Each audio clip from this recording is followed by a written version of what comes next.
O Instituto de Física e também o Centro de Pesquisa em Ótica e Fotônica e toda essa infraestrutura que é existente trabalham em prol do ensino, da pesquisa, da educação como um todo.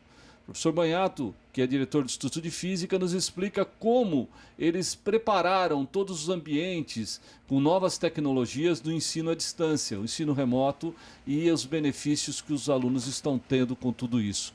Professor, explica para a gente como o professor pensou em solucionar esse problema do ensino à distância causado pela pandemia. Na verdade, não fui eu que pensei, né? Todo mundo junto aqui pensou.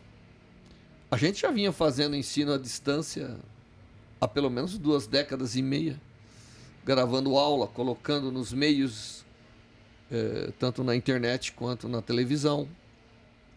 E agora, com essa necessidade de isolamento, os instrumentos de comunicação passam a ser importantíssimos, né? Seja o celular, seja o computador, seja o canal de televisão, que eu acho que continua importante, porque nós temos um número enorme de crianças que não tem área na internet, que não tem telefone celular, mas tem uma televisão em casa, né? 100% das famílias praticamente tem televisão. Portanto, é um meio que tem que ser utilizado de uma maneira ou de outra. E aí os professores aqui do nosso instituto, e eu diria da universidade como um todo, rapidamente se adaptaram para que a gente pudesse dar disciplinas formativas, não só informativas, mas disciplinas realmente formativas, aquelas que serão importantes na carreira da pessoa, online, né? À distância. E, de um modo geral, as pessoas hoje, como as máquinas, os computadores pessoais, evoluíram muito, então você consegue já, tendo o seu computador, conseguir fazer determinadas conexões e dar a sua aula. Mas nós preparamos ambientes aqui, principalmente do laboratório e salas, que permitem ao docente ter eu não diria um conforto, mas uma facilidade melhor para dar a sua aula à distância. Então nós preparamos as salas que tem um monitor gigantesco, que ele pode ver todos os alunos, até um determinado número, que normalmente é superior ao número de alunos que nós temos frequentando os cursos, e ele pode realmente interagir para que esse ensino à distância não seja somente uma mão, né? Eu dou a minha aula expositiva e o aluno a recebe. Agora está montando uma facilidade que permite salas onde o aluno interage com o professor, para que a gente chegue um pouco mais próximo daquilo que nós gostamos e estamos habituados, que é dar aula e interagir com o aluno, transmitindo, além do conteúdo da aula, um pouco da nossa visão daquele tema. Então isso está acontecendo, muitos professores estão aderindo e está sendo, eu acho, bem sucedido. Mas nós temos os laboratórios também, que precisaram ser preparados para a gente já ir adiantando, porque o aluno aprende uma disciplina, da maneira que os cursos universitários são estruturados, a parte prática vem em paralelo com a parte teórica. Então eu não posso deixar para dar determinadas práticas depois que ele já viu há 2 anos a disciplina teórica equivalente.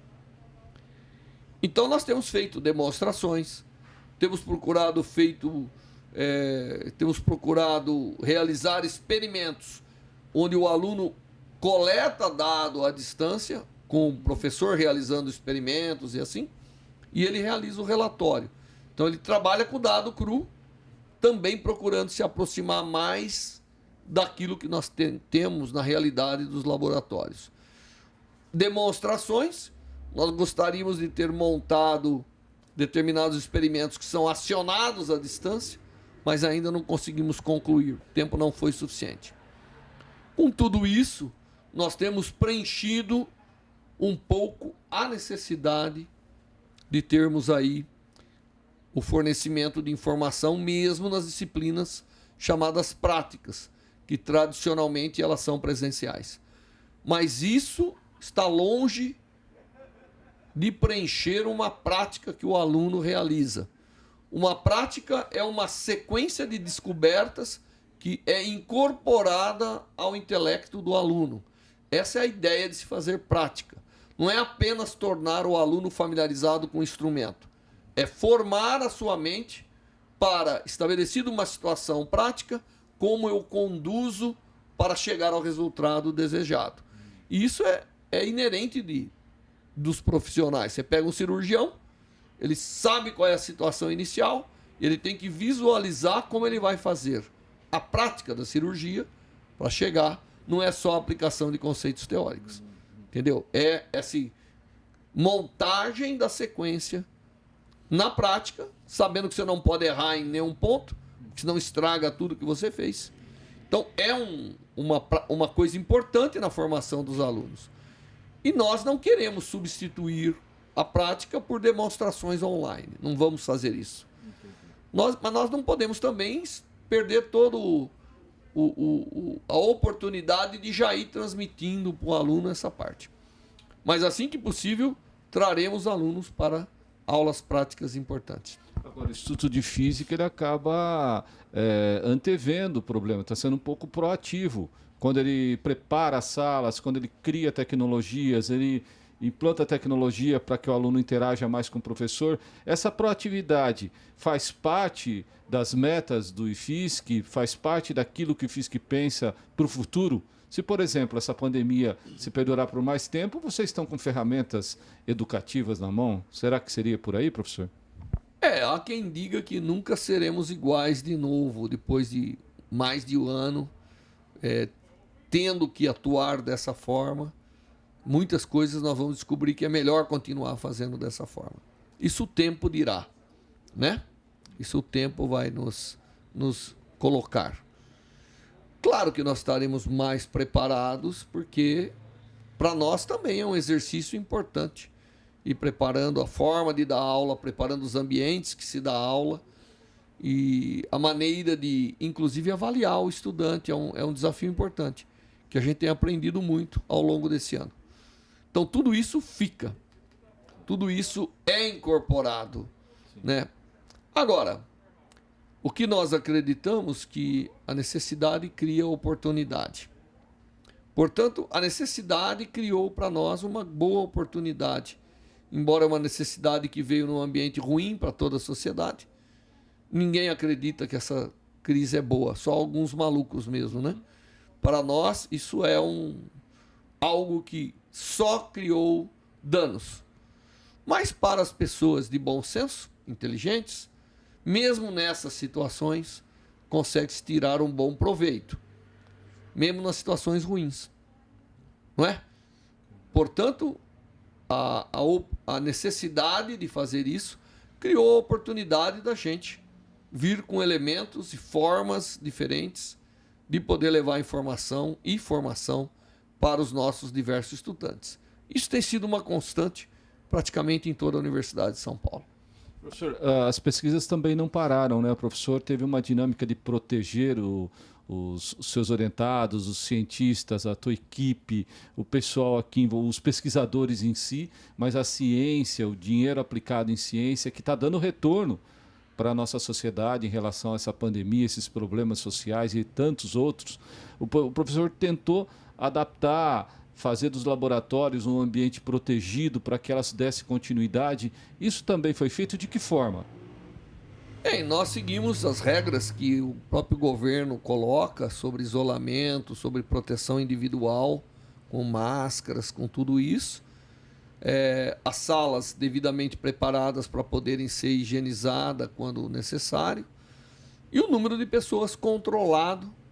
E aqui no nosso laboratório nós criamos até turnos, né?